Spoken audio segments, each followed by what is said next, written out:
पैसे के पीछे भागोगे तो करप्ट हो जाओगे। ज़िंदगी में पैसा ही सब कुछ नहीं होता, सबके सब अमीर लोग करप्ट होते हैं। खुश रहने के लिए पैसे की ज़रूरत बिल्कुल भी नहीं है। ऐसे बहुत सारी चीज़ें हम हमारी सोसाइटी में सुनते हैं, एंड सिर्फ इंडिया में नहीं, पूरी दुनिया में ये बहुत पॉपुलर कुछ ऐसी सेइंग्स हैं जो अपनी अपनी भाषा में बहुत रेगुलरली लोगों को बोली जाती हैं, स्पेशली बच्चों को बताया जाता है बचपन से। सो पॉइंट इज़ कि ये सब तो सही है, बट अगर अपने को ज़िंदा रहना है और इस दुनिया में कुछ भी करना है, पैसे के बिना तो कैसे हो पाएगा। अगर हमारे सर पे एक तलवार लटकती है कि आज मैं रेंट कैसे दे पाऊँगा, आज मैं खाने का बिल कैसे पे कर पाऊँगा, राशन लाने का भी पैसा है या नहीं है, इस तरह की चीज़ों की तो अगर तलवार लटक रही है तो ऑफ कोर्स पैसा ही ज़िंदगी में काफ़ी हद तक हमारी बहुत सारी प्रॉब्लम्स, 99% प्रॉब्लम्स उस सिचुएशन में सॉल्व कर सकता है। But at the same time अगर हम उसके एक लेवल ऊपर भी उठ जाते हैं तो कुछ ऐसे बिहेवियर्स हैं जिसकी वजह से हम वापस स्टेप बैक ले सकते हैं, एंड तो हम ऐसी प्रॉब्लम्स में अटक सकते हैं जो पैसा ना होने पे आती हैं, इवन दो हमारे पास बहुत सारा पैसा है तो भी। एंड ये कुछ रीजंस स्लैश हैबिट्स हैं जिनको अगर हम टैकल कर लें तो वी कैन मोर और लेस बी श्योर कि यार कहीं ना कहीं हमारा जो पैसा के साथ हमारा जो रिलेशनशिप है इनफैक्ट वो काफ़ी बेटर हो सकता है, वो काफ़ी अच्छा होगा, and we can do much much better with our money. तो starting with number 1, that is no organization at all. And इसका क्या मतलब है, तो देखिए अगर हम नहाए धोएंगे नहीं, अगर हम गंदे मैले कुचैले बन के रहेंगे और हम दुनिया में जाएंगे तो कोई हमारे साथ रहना नहीं चाहेगा, कोई हमारे साथ बात नहीं करना चाहेगा। अगर हमारा घर पूरा कबाड़ से भरा है, गंदा है, सफाई नहीं करते हम, है ना, तो हमारे कोई दोस्त लोग हमारे घर में नहीं आना चाहते। सेम चीज़ पैसे के साथ भी है। अगर हमारा पैसा रिलेटेड ऑर्गेनाइजेशन क्लियर नहीं है, एंड अगर हम क्लियर नहीं है कि हम पैसे के साथ क्या करने वाले हैं, कैसे करने वाले हैं, तो पैसा भी हमारे पास आके रहना नहीं चाहेगा। ये एक बहुत ज़्यादा इंपॉर्टेंट पॉइंट है, एंड दिस इज़ समथिंग जो आप नोटिस करेंगे कि जो लोग people who are well to do with money, they have certain systems in place जो उनको अलाउ करता है कि वो बेस्ट चीज़ें कर सकें अपने पैसे के साथ। इसका मेरा एग्जैक्ट मतलब क्या है वो मैं आपको बता देता हूँ। तो बहुत सिंपल सी बात है, अगर लेट्स से मेरे पास सैलरी आती है, मेरे पास कोई प्रोसेस नहीं है कि मैं ये करूँगा फिर ये करूँगा फिर ये करूँगा उसके साथ ये करूँगा, तो व्हाट विल हैपन इज़ पैसा आएगा, फटाक से निकल जाएगा और बात ख़त्म, राइट। हम कॉन्स्टेंटली उस एक रेस में जिएंगे। सो for example I be very straight forward, like एक एग्जाम्पल मैं आपको बताता हूँ कि लेट्स से मेरे पास कुछ एक्सपेंस आया है, अब प्रॉब्लम है वो बड़ा एक्सपेंस आया, या मुझे इमरजेंसी में ट्रैवल करना पड़ा है। अब मैं इमरजेंसी में अगर ट्रैवल कर रहा हूँ और मैंने पहले ये सारी ऑर्गेनाइजेशन नहीं की थी, I won't have the money, I will never have the money, कभी भी मेरे पास इनफ पैसा नहीं होगा, एंड वो ऑर्गेनाइजेशन की कमी से आता है। सो सेटिंग अप प्रॉपर अकाउंट्स कि आपको पता है कि आपका इमरजेंसी फंड जाना है, इतना पैसा आपके इमरजेंसी फंड में जाना है। अगर आपने इमरजेंसी फंड 6-12 महीने का बना लिया है तो वहाँ पे ना जाते हुए कहाँ जाना है, सेविंग्स अकाउंट में जाना है, म्यूचुअल फंड्स में जाना है, पेरेंट्स को जाना है, whatever that is, but that process needs to be organised. आपको पता होना चाहिए कि आपके अकाउंट्स में क्या है। बहुत बार कैसा होता है पता है, जब हम स्ट्रगल कर रहे होते हैं ना, एंड बाय द वे ये क्रिएटर इकोनॉमी बहुत कॉमन है, right. So I have been through this कि कुछ महीने बहुत अच्छा पैसा बनता है, कुछ महीने कुछ भी नहीं बनता, और अगर जब बहुत अच्छा पैसा बन रहा था तब ऑर्गेनाइजेशन नहीं की थी, तो जब कुछ भी नहीं बनता तब इतना ज़्यादा प्रेशर आ जाएगी कि बुरी हालत हो जाएगी। सो उस टाइम पे हमारे पास अगर ऑर्गेनाइजेशन सिस्टम्स तैयार होंगे तो will and up doing a little bit better, and हमको पता होगा कि हम कैसे किस ट्रैक पे जा रहे हैं, क्या नहीं जा रहे हैं। और बहुत बार ना इसी प्रेशर में हम लोग हमारे अकाउंट्स को देखते नहीं हैं, कभी बैंक अकाउंट नहीं खोलते, क्यों? क्योंकि डर है यार पता लग जाएगा कितना खर्चा हो रहा है, तो हम अकाउंट ही नहीं खोलते, and that is a problem. So उस चीज़ के साथ डील करना है। Start with organizing your accounts, start with organizing your money into separate areas. अलग अलग बकेट्स आप बना सकते हैं कि जब भी मेरे को सैलरी आया या जब भी मेरे को किसी तरीके का पेमेंट आया, this is what I want to do, या मेरी पॉकेट मनी आई, this is what I want to do with that, and that's going to really help you figure things out. That's number 1। Moving on to number 2, which is over use of credit card, जो कि ये पहले ना organisation होने के या disorganised होने का ही एक इफेक्ट है। दैट इज़, देखिए अभी आप देखें, ये अमेरिका में तो बहुत सालों से चल रहा है कल्चर, है क्रेडिट कल्चर। इंडिया में स्टिल नया है। आप अगर अपने पेरेंट्स से बात करेंगे, अगर आप मेरी एज के 30s में हैं एंड आप अपने पेरेंट्स से बात करेंगे, most of them either won't have a credit card, और इफ़ दे डू वो बहुत मिनिमल तरीके से यूज़ करते हैं, उनको कैश में ही खरीदने की आदत है। एंड ये ना यूरोप में बहुत पॉपुलर है। एंड मैं जब यूरोप में था, so I have lived in Denmark, मैं जर्मनी में भी रहा हूँ, एंड ऐसा नहीं हफ्ता भर नहीं, महीनों की बात कर रहा हूँ। So I have travelled across across those countries, क्योंकि मैं खेलता था तो मैं बहुत सारे अलग अलग शहरों में जाता था, बहुत सारे अलग अलग लोगों से मिलता था। एंड एक चीज़ मैंने नोटिस की, वहाँ पे कैश, एंड व्हेन आई से कैश अगर चलता तो डेबिट कार्ड ज़्यादा चलता था, डेनमार्क में भी specially. And that was very interesting now that I look at it, because उस टाइम तो मैं तो इंडिया से गया था, तो मैं तो किसी और कंट्री में नहीं रहा था उसके पहले, तो मैंने अमेरिकन कल्चर एक्सपीरियंस नहीं किया था। एंड क्रेडिट कार्ड तब था नहीं मेरे पास, तो कॉलेज की टाइम की बात है। And it was not that surprising, but now that I look back at it was like okay, तो जर्मनी में वही चलता था, वहाँ भी वही चलता था, डेनमार्क में भी। बट अमेरिका पूरा अपोजिट सिचुएशन, राइट? अमेरिका पूरा ही क्रेडिट पे चलता है। क्रेडिट कार्ड नहीं है ना, तो बहुत सारी चीज़ें आप कर ही नहीं सकते, फ़ोन वोन भी बहुत बार नहीं ले सकते अगर आपके पास क्रेडिट कार्ड नहीं है। डेबिट कार्ड तो मतलब बहुत बार कंपनीज ही मना कर देती हैं लेने का, which is very strange, but वो कल्चर अब इंडिया में यहाँ पे आ रहा है। And I am not against credit cards, उल्टा मैं तो क्रेडिट कार्ड्स का फायदा उठाने वाले में से हूँ, right? I try and make sure कि मैं स्पेसिफिक तरीके से स्पेसिफिक कार्ड्स को यूज़ कर रहा हूँ ताकि मेरे पास कैशबैक आए। तो फॉर एग्जांपल मेरे को बहुत बार गिल्ट फ्री स्पेंडिंग करनी होती है, तो मेरा रेंट और ये सारी चीज़ें मैं अमेजॉन के क्रेडिट कार्ड पे डाल सकता हूँ, जिससे मेरे को 2 से 5% कैशबैक आता है प्राइम मेंबर होने की वजह से। तो अगर मेरा वो खर्चा जो नॉर्मली वैसे भी होने वाला था डेबिट पे, मैं उस पर डाल के वो कैशबैक से मैं कुछ बुक्स खरीद लेता हूँ, कभी कुछ गिल्ट फ्री स्पेंडिंग करनी है, कुछ खरीद लिया, कुछ टेढ़ा मेढ़ा खरीद लिया, वो चीज़ें आई कैन डू दैट, और I can save that money what ever I want, right? तो मैं उन पॉइंट्स को मैक्सिमाइज करने की कोशिश कर रहा हूँ, बट उतना ही खर्चा करके जितना मैं वैसे भी करने वाला था। प्रॉब्लम तब आती है जब बाय नाउ पे लेटर और ये नो कॉस्ट EMI और ये सारी जो स्कीम्स हैं, वो सिचुएशन को ऐसा ख़राब करने लगती हैं हमारे लिए कि जहाँ पे हम नॉर्मल जितना हम खर्चा करने वाले थे उससे बहुत ज़्यादा खर्चा कर रहे हैं। So we are over using that, we are over using EMI का फैसिलिटी या नो कॉस्ट EMI का facility, we are over using that buy now pay later scheme, we are over using our credit cards, and फिर हम उसको month के and पे नहीं कर पा रहे हैं। And that causes a problem, क्योंकि उन चीज़ों पे इंटरेस्ट ही इतना ज़्यादा है कि उसका ना प्रेशर बहुत तगड़ा बनने लगता है। वो महीना दर महीना इतना बुरी हालत कर देता है कि आगे का हमारा लाइफ पूरा का पूरा फिर ख़राब होने लगे। एंड क्रेडिट कार्ड इतने ज़्यादा यूज़र्स अभी इंडिया में है नहीं क्रेडिट कार्ड के, एंड दैट मीन्स कि अगर आप कुछ भी गड़बड़ करते हो तो यू पहली बात, आप वैसे ही बहुत कम लोगों में से हो जो यूज़ कर रहे हैं क्रेडिट कार्ड। दूसरा, आप जब गड़बड़ करने लगते हो तो उसका आपका क्रेडिट स्कोर पे जो इफेक्ट पड़ेगा वो भी काफ़ी ज़्यादा पड़ेगा। तो लिटरली आपने 500 रुपये की क्रेडिट कार्ड की पेमेंट टाइम पे नहीं दी कैन अफेक्ट कि कल आप जब होम लोन लेने जाओगे आपको होम लोन कैसा मिलता है। इमेजिन आज आप 500 रुपये सही से नहीं पे कर रहे हो, can result in lakhs of losses.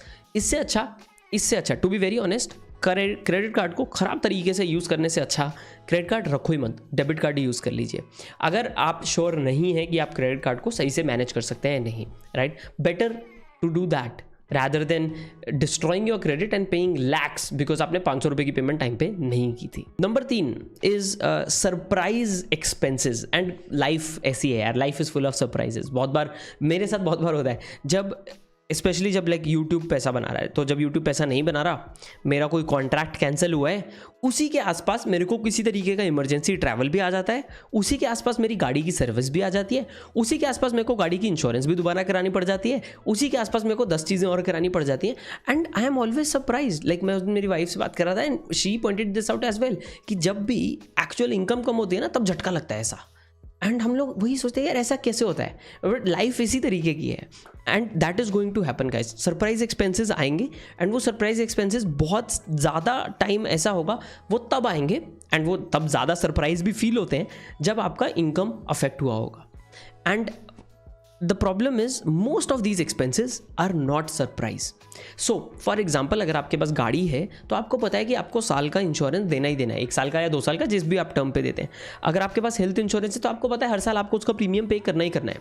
अगर XYZ टैक्सेस के लिए जैसे प्री प्लानिंग हो जाती है, वैसी ऐसे एक्सपेंसेस के लिए भी प्री प्लानिंग कर सकते हैं। दिवाली के टाइम पे आपको पता है कि आपको ट्रैवल करके घर वालों के पास जाना ही जाना है, तो आपका 10, 15, 20 हज़ार का फ्लाइट का खर्चा या आपका 5, 6, 7 हज़ार का ट्रेन का खर्चा, जो भी आना जाना मिला के, टिकट, उबर, टैक्सी, ये सब चीज़ें मिला के होना ही होना है। तो उसके लिए हम पहले से प्लान कर सकते हैं, उसके लिए हम 200 रुपये एक FD में रेकरिंग डिपॉजिट क्रिएट कर सकते हैं सो दैट दो surprise expenses don't and up becoming surprise expenses या लंपसम एक्सपेंसेस जो हमें इमीडिएटली हमारी सेविंग्स में से निकालने पड़ते हैं।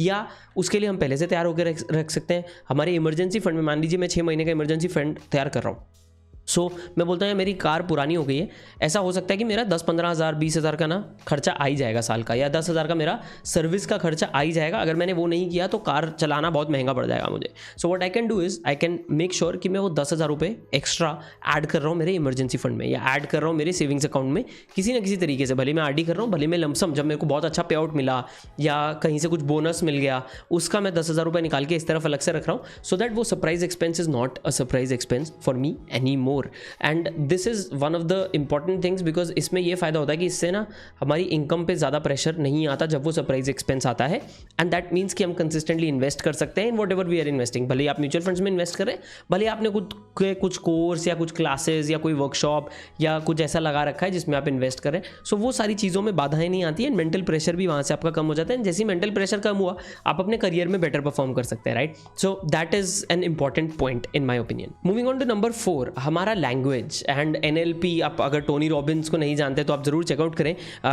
NLP is a big one, like हम खुद से कैसे बात करते हैं, हम क्या वर्ड्स यूज़ करते हैं। ओपरा भी एक बहुत ऐसी जानी मानी हस्ती है जिनका like around language and the words that she uses and the words that she pushes everybody to use, right? इसलिए बोलते हैं ना थिंक पॉजिटिव और ये सारी चीज़ें। तो हम कौन से वर्ड्स यूज़ करते हैं रेगुलरली इज़ इंपॉर्टेंट, एंड ये point I think if I am not wrong, ये शायद रिच डैड पुअर डैड की बुक में भी है, is using the word I can't afford it. So changing that vocabulary from I can't afford it to how can I afford it, and ये जो मैंने अभी सरप्राइज एक्सपेंस वाला बोला ना, वही सेम मेथोडोलॉजी आप इस पॉइंट पे भी लगा सकते हैं। सो बचपन से आपने देखा होगा कि यार हम लोग देखते हैं वाओ क्या तगड़ी चीज़ है यार, but I can't afford it. ये भी देख लिया, ओ यार इसको तो मैं अफोर्ड नहीं कर सकता, मतलब अब मेरी औकात नहीं है, right? So stop saying that, and this is something जो मैं खुद को भी कैच करता हूँ बहुत बार बोलते हुए, and in fact saying it out loud has even more prominent effect, जो मेरी वाइफ ने मुझे बहुत बार पॉइंट आउट किया कि यार ये क्यों बोल रहा है, like why are you saying this, right? कि we can't afford it, rather let's just focus on how can we afford it and when can we afford it, that's fine, right? ज़रूरी नहीं है कि तुमको एक जेट खरीदना है और तुमको अफोर्ड ही करना है उसको, ये चीज़ ज़रूरी नहीं है, but the point is saying that out loud बार बार। यार पता है ठीक है नहीं खरीद सकता बंदा जेट, ठीक है, बट उसको बार बार बोल के ना हम हमारे दिमाग में बिठा लेते हैं चीज़ को, एंड वो फिर एक ऑटोमेटिक रिस्पॉन्स बन जाता है बहुत सारी चीज़ों को एंड बहुत सारी लाइफ की बेटर चीज़ों को। सो हर चीज़ में फिर यार ये तो मैं नहीं खरीद सकता, ये तो मेरी औकात नहीं है, and that will cause problems when we are earning that also. So one of the common things जो मैंने बहुत बार नोटिस किया है, एंड आई थिंक कुछ यूट्यूबर्स ने अपनी लोगों से बात करने वाली स्टडीज़ भी कुछ मेंशन की हैं ऐसी, जिसमें there was this point around कि जो लोग कंसिस्टेंटली इस तरह का नेगेटिव लैंग्वेज यूज़ करते हैं around money, they are also afraid to ask for promotions, they are afraid to negotiate for a higher salary. So for example, अगर आप कहीं पे जाते हैं एंड आप उनको बोलते हैं कि यार वो आपको बोलते हैं कि आपको हम 7 लाख रुपए पे करेंगे साल का, एंड आप बोलते हैं यार 7 लाख तो मेरे लिए बहुत कम है, बट बिकॉज आप खुद समझते हो खुद को ही, आपने बार बार कंडीशन कर लिया ये बोल के कि आप बहुत सारी चीज़ें लाइफ में अफोर्ड नहीं कर सकते, आप बोलोगे 7 lakh is good money for me, जबकि आपको पता है 7 लाख में आपका बेरली गुजारा होगा, एंड आपको पता है कि आपके स्किल सेट्स के हिसाब से आपको कम से कम 10 लाख पेमेंट मिलनी चाहिए, बट आप 10 लाख नहीं मांगते। क्यों? क्योंकि आपने खुद को ही नेगेटिव कंडीशन कर लिया है कि I can't afford it, and that also means I can't afford a higher salary, I can't afford being good with money, and वहाँ पे प्रॉब्लम्स जो हैं हमारी लाइफ में स्टार्ट होती हैं, एंड वहाँ पे हम फिर अटकने स्टार्ट होते हैं, जाल में फंसना स्टार्ट होते हैं। So that's also one of the things जिस पे आपको ध्यान देना चाहिए in my opinion and in the opinion of a lot of other people, and in the opinion of other people ही नहीं सिर्फ, इज समथिंग जिन पे मैं भी ध्यान दे रहा हूँ। Number 5 is which is a big problem मेरे लिए, राइट? एंड ऑन पर्पज मैं इस चीज़ को यहाँ पे इंक्लूड कर रहा हूँ सो दैट मैं इसको ऊँचा बोलूँगा आपके साथ,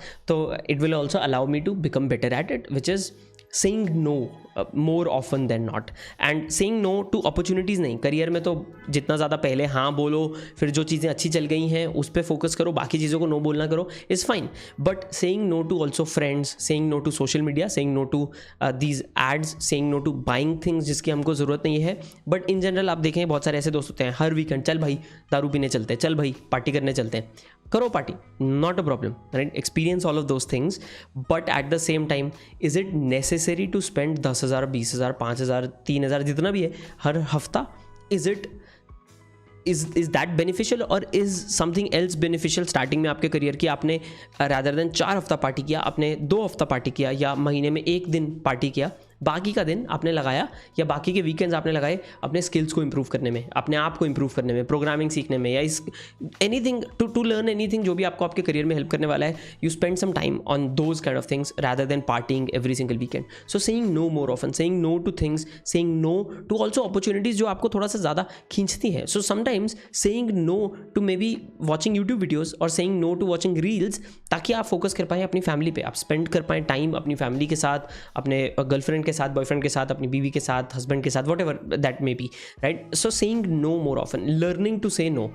एंड हम लोग बहुत बार ऐसा kind of, it is this feeling कि यार मैं नहीं बोल दूंगा तो कैसा फील होगा उसको, उसका दिल रखने के लिए हाँ बोल दो, but that is not how the world works. Because आप एक चीज़ नोटिस करें, आपके दोस्त बहुत बार आपको ना बोलते होंगे, बट आप बहुत बार उनको ना नहीं बोलते हैं। आप हर बार हाँ ही बोल लेते हैं क्योंकि उनको बुरा नहीं फील कराना है, but they don't do that, only you do. सो ये एक इंपॉर्टेंट पॉइंट है जो आपको सीखना चाहिए, एंड जो मेरे जैसे लोगों को सीखना चाहिए who are yes people. Yes is great, but saying no is even better, and not saying no also keeps us poor in a lot of situations in my opinion. तो आई होप ये video में कुछ interesting चीज़ें आपको मिली होंगी, थोड़ा सा longer video than my usual video जो मैं आजकल ट्राई कर रहा हूँ उससे, but I do think this video needed to be longer. So do let me know आपके क्या थॉट्स हैं इन चीज़ों को लेके in the comments below, and as always guys like button वगैरह दबाएं, चैनल पे सब्सक्राइब करना मत भूलें। We are on the goal for 100,000, 1 lakh subscribers on this channel. That's my goal for the next, let's say 1 year, and let's push for that, guys. I'll see you guys next time. Till then, bye and take care.